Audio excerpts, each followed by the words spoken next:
জাতিসংঘের সাধারণ পরিষদের অধিবেশনে যোগ দিতে 5 দিনের সফরে যুক্তরাষ্ট্রে অবস্থান করছেন অন্তর্বর্তী সরকারের প্রধান উপদেষ্টা ডক্টর মোহাম্মদ ইউনূস। স্থানীয় সময় শুক্রবার সকালে অধিবেশনে বাংলাদেশের সরকার প্রধান হিসেবে ভাষণ দেবেন তিনি।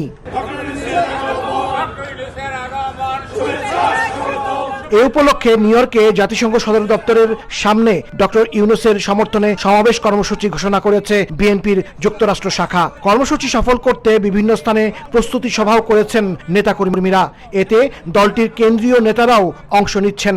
আজকের এই ইন্টারিম গভর্নমেন্টকে কোনোভাবেই ব্যর্থ হতে দেওয়া যাবে না, কারণ ইন্টারিম গভর্নমেন্টের মাধ্যমে বাংলাদেশ স্বৈরাচার মুক্ত হয়েছে।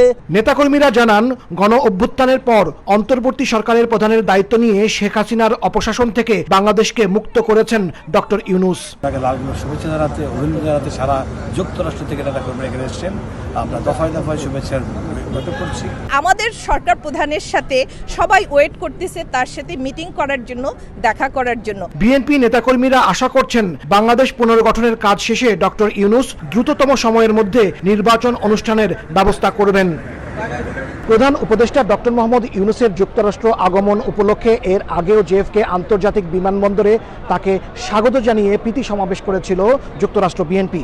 শুধু বিএনপি নয়, ডক্টর ইউনূসকে স্বাগত জানিয়েছে সুশীল সমাজের প্রবাসী প্রতিনিধিরাও।